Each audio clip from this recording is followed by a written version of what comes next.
But I want to introduce Dr. Anderson, and he'll say a few words about himself, and I believe his wife is in the audience. She sure is. Thanks, everybody. That's my wife, Jessica, everyone. Jessica, round of applause. There you go. She's been a trooper. Can everybody in the back hear me okay? My voice is going a little bit. I want to just, congratulate the board on what's been a very rigorous process. I've had to answer a lot of really tough, good questions, and this board is taking this search very seriously, and the community should be proud. I'm a 21-year educator, spent most of those years in schools, 16 started as a Title I math teacher and worked my way, not really skipping a step, became an administrative dean, an assistant principal, and then a principal for 8 years at 2 different high schools.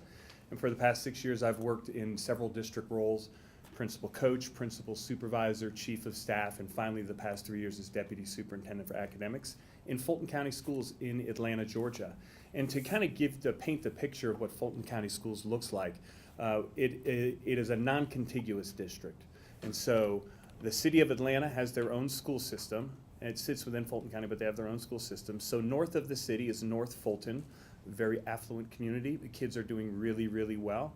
And then south of the city is South Fulton. We have some communities doing well, but a lot of our communities are struggling with generational poverty, and we're working very, very hard in our district and have done so since I've been there for the past 6 years to close the gap between both communities.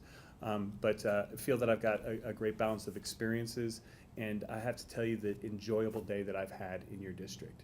I don't know how many of you have gotten a chance to go to schools beyond the ones that your kids go to, and I'm sure those are fantastic. But for somebody who's been to hundreds, if not thousands, of schools and classrooms, I can't tell you how impressed I was today with what I saw. The talent in the buildings, the educators that I saw working with our kids, the cultures that have been cultivated over time in these schools was something really, really special. I knew this place was great. Today proved it for me. And so that's a little bit about me. Before we get started, we'll let you know when we're 20 minutes into questions, okay, so that you can either speed up or slow down. Okay. Hi, my name is Karen Cruz, and I work with the Boulder Chamber, and I have a daughter at Boulder High School. Oh, wonderful. So how have you balanced, or would you balance academic program offerings against current budgetary constraints? Please be specific. I fully understand the funding constraints in Colorado, and fully understand and appreciate how gracious the taxpayers of Boulder County have been to this school district. It is truly a blessing. This is a community that's committed to public education, which is very, very exciting for me. I would tell you that the district has done good work in creating something they call a strategic finance plan, which tries to identify their academic priorities in relation to prior to their budgeting process. I think to make that plan great, we can take it a step further and start to calculate return on investment, and then be transparent about that with the community. And so here's what we're investing. Here are the problems we're trying to solve. These are the students we're trying to support. These are the things we're trying to accomplish. This is what success looks like. This is how much we're investing. And then calculating that return on investment to do a couple of things. If we're getting a great return on investment, we want to invest more money. If we are not seeing the results that maybe we want to see, we set a time limit on how much longer we're going to spend that money. And if it's not working, we turn it off. And in education, that's a hard thing for educators to do sometimes, is to turn things off that aren't working, because we don't have the systems in place to have the but the objective information that we need to make those decisions. And so this would be a priority for me. If I were selected as superintendent here, we need to be able to tell the generous taxpayers of this community what their money's going for and what we're getting for it. I'm Fran Ryan. I'm a businesswoman around town. I've been involved in the Mill Levies and the bond campaign. Wonderful. I have 2 children that are graduates of the school district, and I have grandchildren that are soon going to be attending the school district. Wonderful. Have you ever, that's interesting. Have you ever conducted a capital campaign and a vote, and could you elaborate? So I worked with our team in Georgia. That's called a special purpose local option sales tax that we have to take to voters. And we just passed our latest SPLOST about a year and a few months ago, $950 million to our district with a 77% voter approval rating. And it's certainly we did a lot of work on campaigning or working so everybody understood what it is that we were going to be doing, and we believe in promises made, promises kept, to ensure that we earn the public trust. But it was really the great schools in our district and people believing in their local schools that makes the difference. And so we really leveraged our principals to get out there with that message, and it's doing great things for kids. It really is, and so I do have experience in working on that. This is my question, but how many students are in the district? I'm sorry, I didn't say it. 96,000. Okay, hi, my name's Aaron McCulowitz. I work for Boulder County School District Aaron. as the HVAC and environmental manager. Wonderful. We shook hands. That's right. I would say we've met. Right. Okay. I don't know. I've met a few people. I was just double check. So here's the question I have for you. What do you believe contributes to large gaps in achievement that persist in some districts like Boulder, and what actual steps would you take to address and close that gap? I don't think they happen on purpose, right? I genuinely believe that all educators want to help all kids. I do think, though, that we have kids with needs that fall through the cracks in systems, and we don't have systems to watch out for that and make sure that doesn't happen. I'll tell you of a system that we used, that we developed in Fulton County, in my current district, that put a face to the data, right? The gaps there's faces on those numbers, that the kids aren't making it. We worked with our IT team, and we developed a report. The vision was we wanted a report that looked like a baseball card. And I don't know if any of you ever collected baseball cards or if they even have baseball cards anymore, I don't know. But it's a picture and then the data of kids. And so we generated this report to really focus on the bottom quartile of kids in each one of our schools. The math of it is, if you raise the bottom quartile in every one of your schools, then you'll close achievement gaps. Because that bottom quartile, regardless of what school you're at, is where those kids sit in the various subgroups that make up those achievement gaps. And so we developed this report and gave this to schools and watched them work. So we had one school that had a faculty meeting and posted them all up on the wall and gave every teacher a dot and said, or a series of dots, how many of these kids do you know, right? And then how many of these kids are you gonna have their back?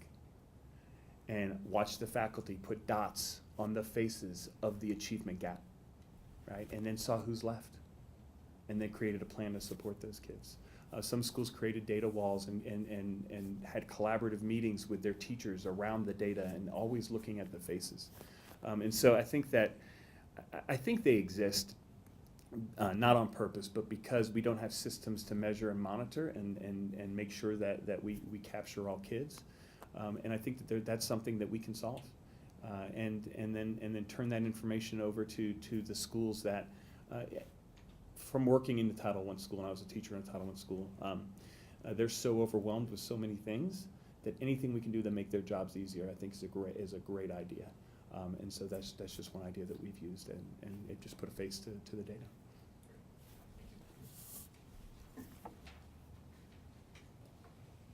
Hello, my name is Brendan Sullivan. I'm the Director of Safety here in Boulder Valley School District. Hey, Brennan. Can you tell us about the balance you would strike between being involved in our community and serving as an internal manager for all BVSD personnel and programs? Which is more important, and how do you strike the right balance? So I think I'm understanding this question correctly. In our district, we call this tight and loose controls, right? So there are some problems that occur at schools that that the district needs to intervene, right? And so we need to have district direction, and we need to make sure that we have systems and processes to ensure that those things are being implemented. For example, in my district, we have a literacy framework that's not optional, and all kids get 90 minutes of literacy in K through 5. But there's a lot of problems that are better solved at the schools, and our best move as a district office is to get out of the way, to drive the resources and support to schools, and so they can solve those problems. We pay our teachers and leaders and educators for their judgment. And they have great judgment, and we need to make sure that we treat them as professionals and empower them when that's appropriate. And so in our district, we call it tight and loose controls. I'm not a micromanager. I don't believe that by doing that you get the best out of people and you give people the space to do their best. But I do trust yet verify, and that we have to have systems that we can check in and look to make sure the right things are happening. Achievement gaps and the issues we're dealing with, they won't close themselves. We have to be intentional, have a plan, measure, monitor, and improve. Hi, Debbie Stewart, and I am the parent of 4 kids. Oh, wonderful. Either been in BVSD or still are, and I'm also a board member at Summit Middle School. My question is, I've heard the criticism that parents in the Latino Hispanic community are insufficiently involved in the education of their children. Yet I know many Latino parents who feel actively excluded from their children's school. What creative ideas do you have on reframing how parent involvement and engagement is understood in our schools? And so in Orlando, we have a large Hispanic community. I was the principal at a school that was 40% Hispanic and faced this exact same issue. And I came up with an idea. I shared this idea with the board when I met with them last week that I thought worked really well and valued those parents. And so the only time that I was getting true parent involvement from my Hispanic community was we had a Hispanic Heritage Evening event, and so there was food, the kids danced, sang, but it was really, really wonderful. And so I went to the director, our ESOL director at the school, and said, can I maybe say a few words at the beginning of this event? Yeah, I'd really like to connect with the parents. And I was the principal, so of course she said yes.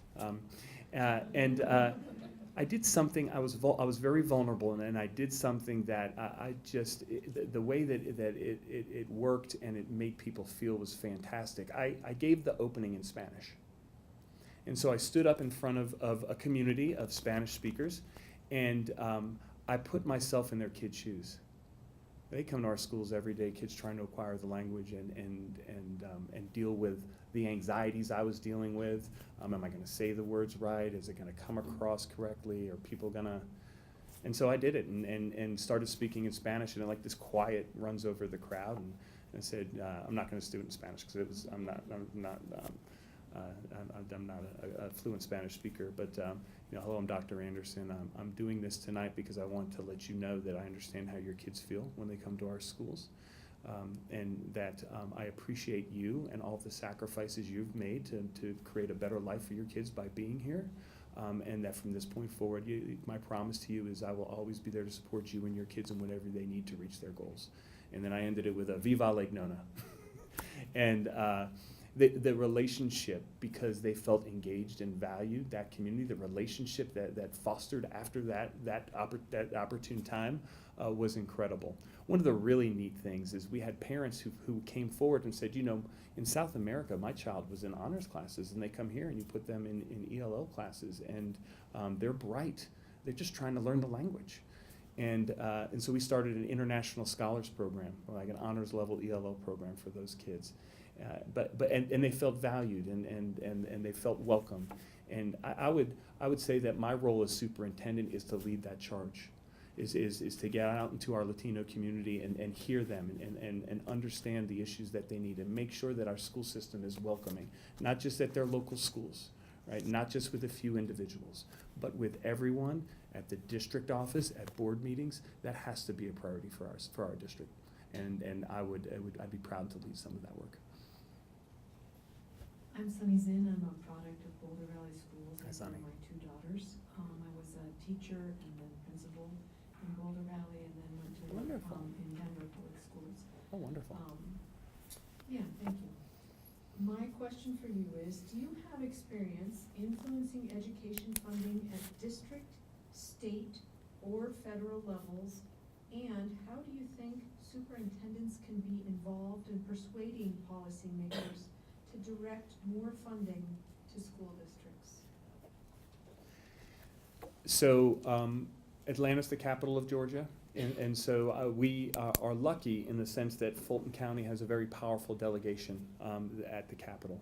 And so we are able to consistently engage them through a lobbyist that represents our district on issues that are important to the district.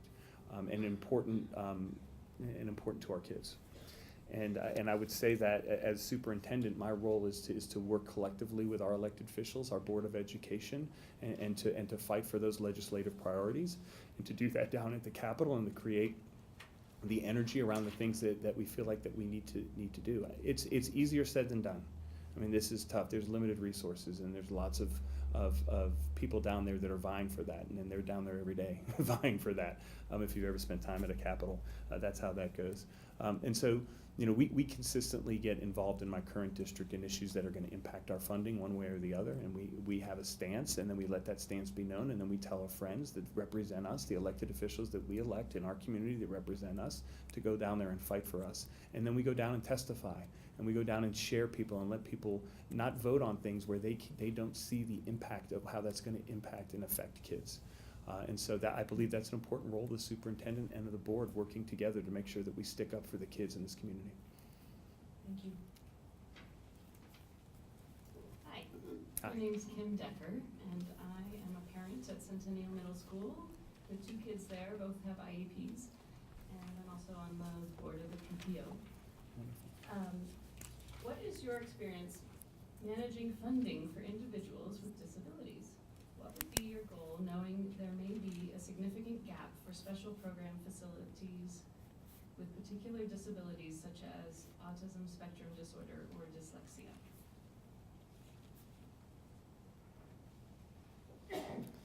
So this is an important issue for me personally. So my wife and I have 2 kids. Both are wonderful, both are very bright, and my daughter has been diagnosed with learning disabilities, is on an IEP, and has to have accommodations at her school and supports to make sure she's successful.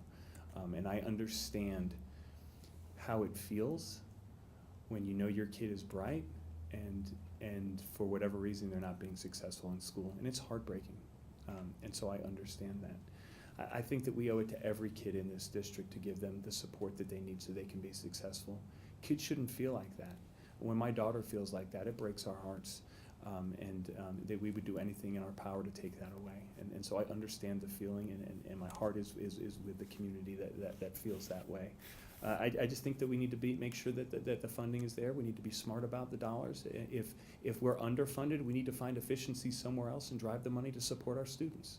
And I think there's specific things that you can do for students, autistic students that potentially could be dyslexic, and there's screenings that can happen, especially for our dyslexic students that we can implement, and I diagnose early and get those kids the supports they need in early literacy, which would be my top priority coming in. One of my top priorities, in addition to student safety, is really making sure that we have a strong early literacy program and kids transition from learning to read to reading to learn by 3rd grade, because that, I think, is critically important. Kids can't reach their goals and dreams if they can't read. Kids can't be problem solvers in a 21st century society if they can't read, and so we need to stand up for that. But again, if it's underfunded, we need to make sure that we relook at the way that we're spending our monies to find efficiencies to drive funds to our priorities. Hi, my name is Teresa Garcia, and I had 2 beautiful daughters going to the entire Boulder County School District. And I was a teacher for many years, my assistant principal, and now I'm the director of the program of the organization, Engage Latino Parents Advancing Wonderful. Students' Outcomes, is El Paso. El Paso, Yeah. very good. And the question that I have for you is, of which of your accomplishments in your educational setting are you most proud? Which of all of them? Wow, And that's a tough one. I think about, first of all, I won't say I, it's always we. I believe in working as a member of a team, and have had good fortunes and have been blessed to work on great teams with great people committed to doing great things for all kids. The work that we've done in Fulton on the graduation rate, I think, has been great, because we're just creating so many more opportunities to truly give kids hope for their future by being able to graduate and being either college or career ready. I would say that makes me proud. But I'm going to share with you an instance when I was a principal at a school that I think that is one of my proudest moments because I was a young leader and I stood up for what I felt like was right, and the result was great opportunities for kids. And so my first principalship, I was very young, and came into a school, and we started to, it was towards the end of the year, and we were trying to develop our curriculum guide. And I looked at the curriculum guide, and I looked at the limitations that were being put on students to get into our advanced placement classes. And it was mostly teacher recommendations. So a teacher had to let you into a class that you might have been qualified to be able to take, but if you didn't have the teacher signing your paper, then you couldn't take the class.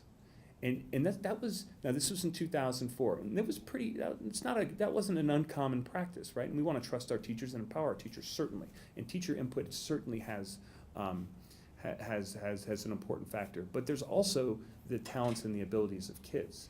And for those of you who know anything about College Board, who creates advanced placement exams and the PSAT, that there's scores on the PSAT. If you get a score on the PSAT, it actually correlates to success, potential success in advanced placement classes with the right supports.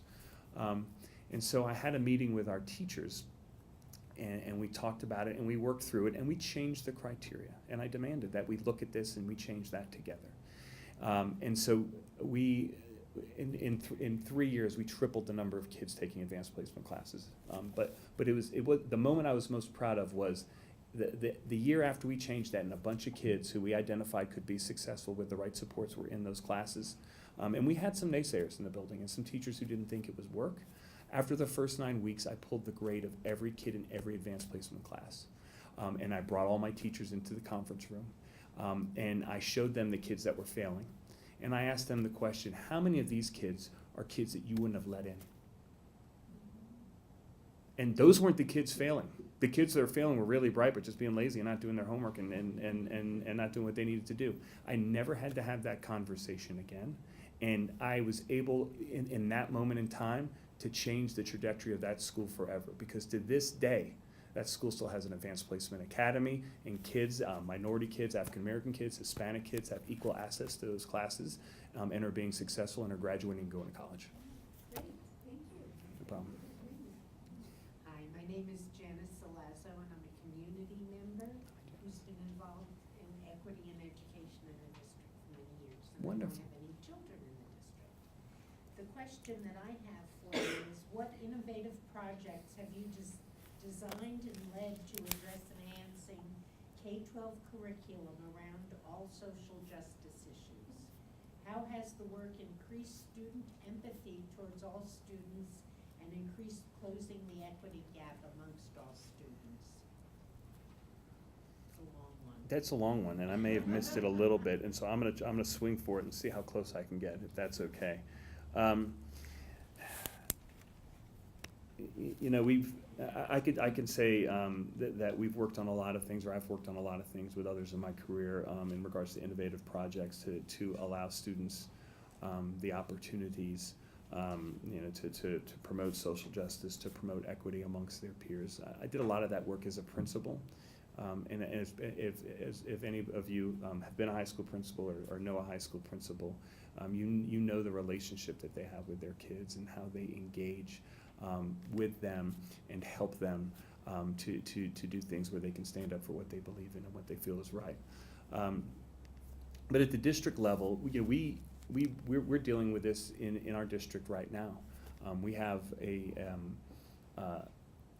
day next week where we're going to have kids across this country walk out because they're standing up for what they believe in. And let me tell you, they're going to walk out whether we tell them not to or not.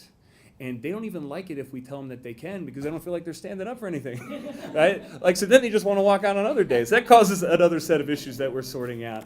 But you know, what we've done at the district is we actually really have a board policy that really addresses this. And we're trying to, and we've worked with our board, and our board's agreed we're going to flex on this a little bit on the 14th. We're going to give the kids the opportunity to do this safely, but to have an opportunity to bond together and stand up for what they believe in.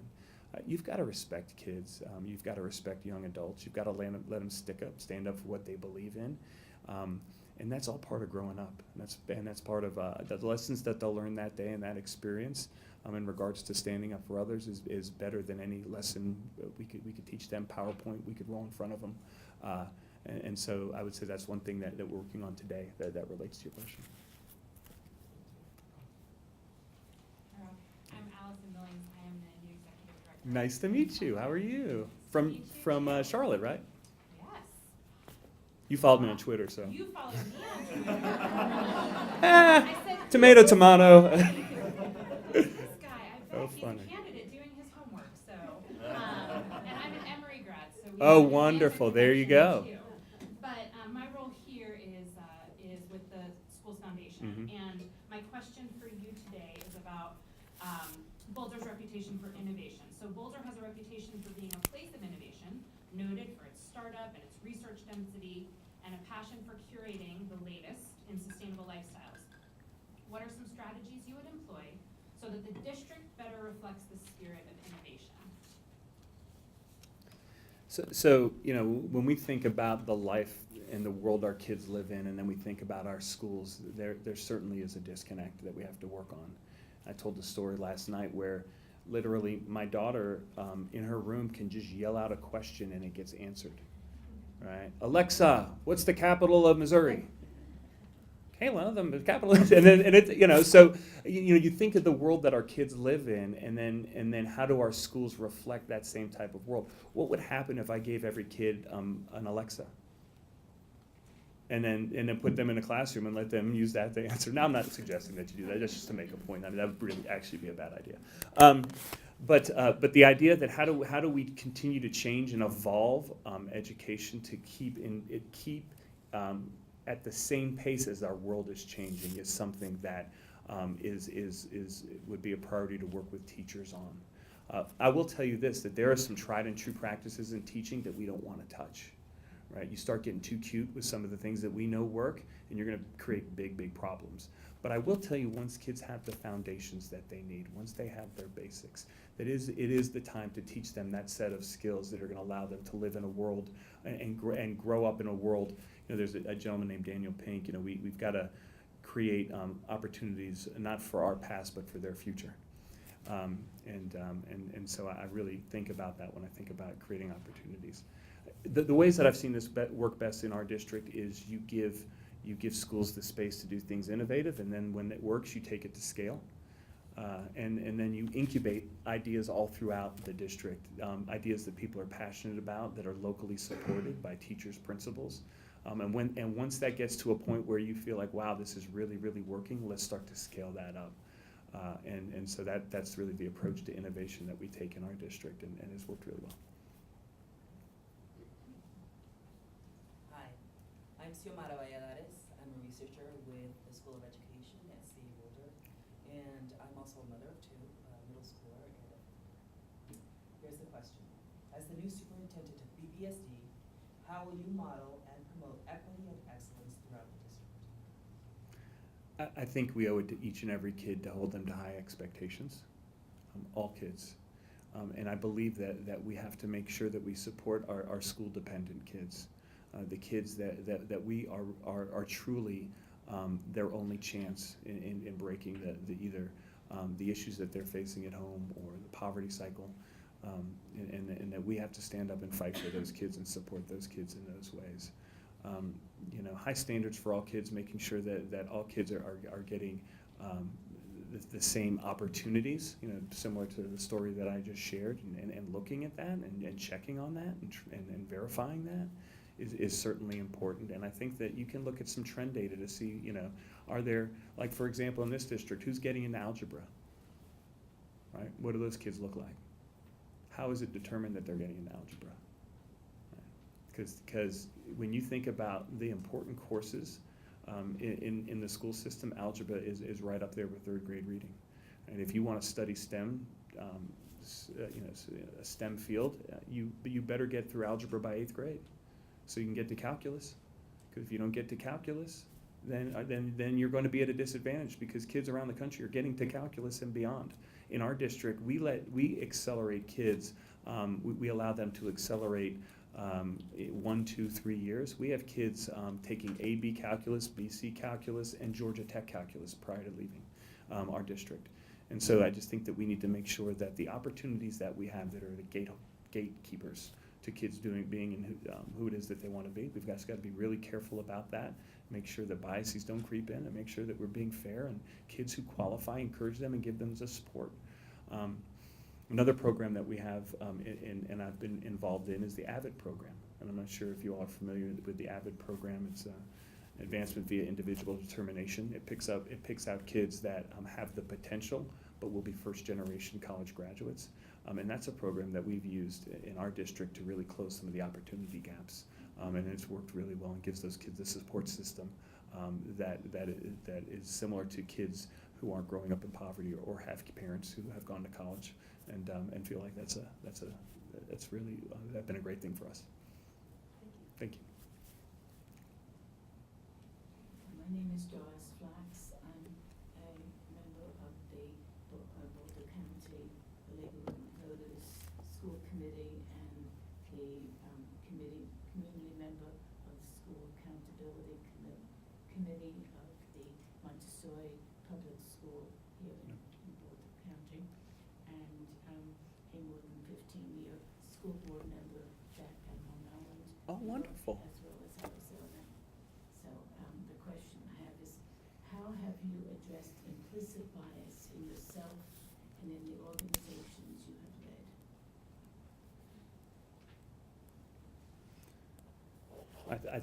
I think that it kind of relates to the last question that I answered. You have to look at the information and the data will show you. Like if you truly care about equity, you'll care enough to look to see where you're being inequitable, right? And put together strategies and plans to correct that, right? And build training and make people understand the importance of providing a great education for each and every kid in this district.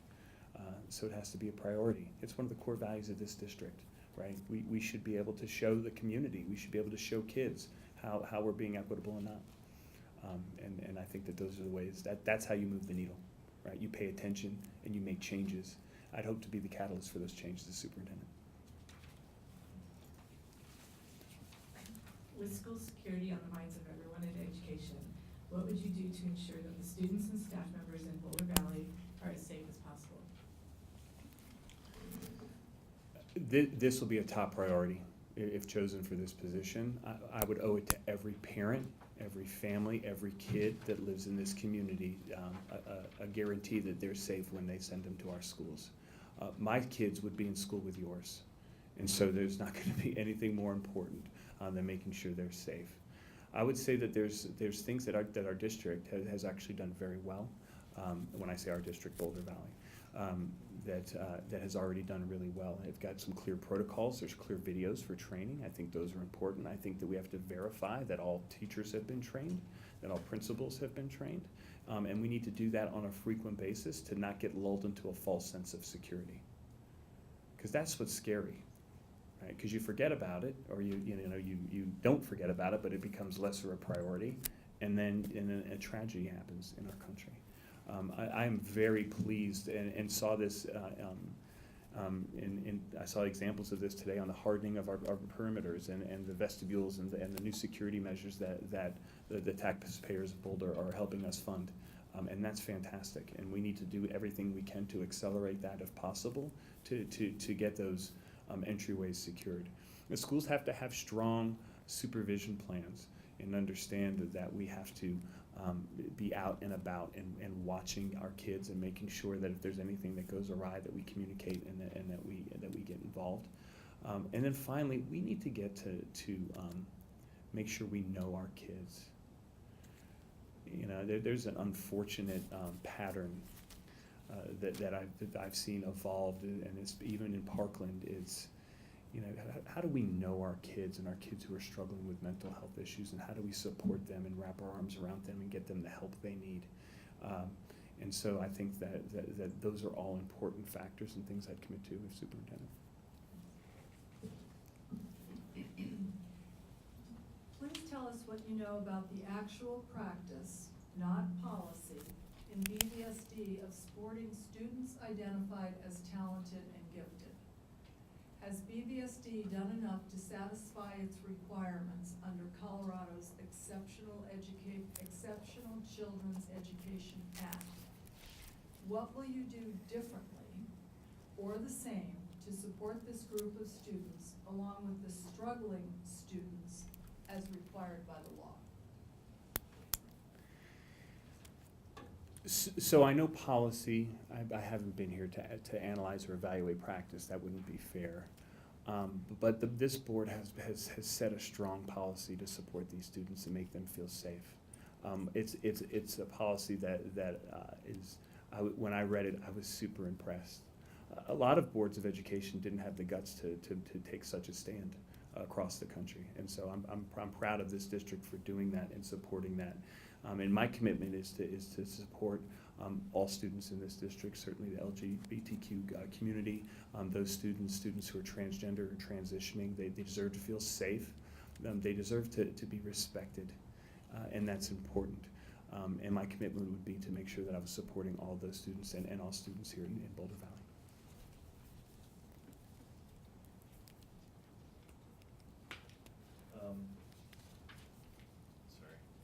How do you see achieving the goal of equity and excellence with low-income minority students and families?